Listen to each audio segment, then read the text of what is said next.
మన subscriber comment చేసిన name మల్లిక. మల్లిక ఈరోజు చాలా సంతోషంగా ఉంది.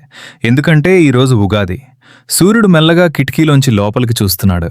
మల్లిక నిద్రలేచి ఆవలిస్తూ ఈరోజు పండగ అని తనలో తాను నవ్వుకుంది.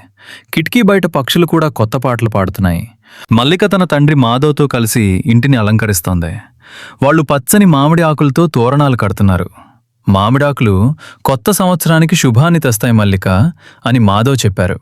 మల్లిక చిన్న చేతులతో తండ్రికి ఆకులను అందిస్తోంది. మల్లిక కొత్త పట్టు పరికిని కట్టుకుంది. అది మెరుస్తూ ఎంతో అందంగా ఉంది. తన తల్లి లగక్ష్మి మల్లిక జడలో చక్కగా మల్లెపూలు పెట్టింది.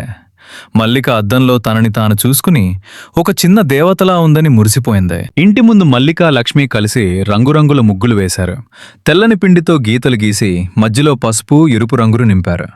అమ్మా, మన ముగ్గు ఒక పెద్ద పువ్వులా ఉంది కదా అని మల్లిక ఆనందంగా అడిగింది. వంటింట్లో నానమ్మ సావిత్రి ఉగాది పచ్చడి సిద్ధం చేస్తోంది. మల్లిక పక్కనే నిలబడి ఆశ్చర్యంగా చూస్తోంది. ఇందులో తీపి, వగరు, చేదు అన్నీ ఉంటాయి మల్లిక. ఇది మన జీవితం లాంటిది అని సావిత్రి ప్రేమగా చెప్పింది. మల్లిక చిన్న గిన్నెలో ఉగాది పచ్చడి తీసుకుని రుచి చూసింది. అది ఒకేసారి తీపిగా, పుల్లగా, కొంచెం చేదుగా అనిపించింది. మల్లిక కళ్ళు తిప్పుతూ అబ్బో, ఎన్ని రుచులో అని నవ్వింది. పండగ అంటే ఇన్ని రంగులు, ఇన్ని రుచులు అని ఆమెకు అర్థమైంది. సాయంత్రం వేళ తాతయ్య నారాయణ పంచాంగం తీశారు. మల్లిక ఆయన పక్కన కూర్చుని శ్రద్ధగా వింటోంది.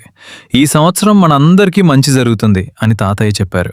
మల్లిక ఆకాశంలో కనిపిస్తున్న కొత్త చంద్రుని చూసి నమస్కారం చేసుకుంది. మల్లికకు ఎంతో ఇష్టమైన వేడివేడి బొబ్బట్లు సిద్ధమయ్యాయి.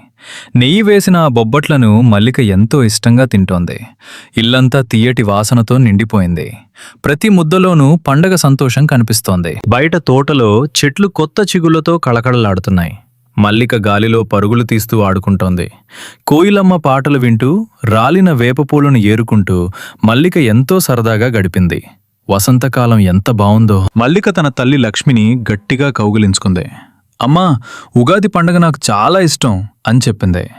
అందరికీ ఉగాది శుభాకాంక్షలు తెలుపుతూ మల్లిక ఈ కొత్త సంవత్సరాన్ని ఎంతో ఆనందంగా ఆహ్వానించింది.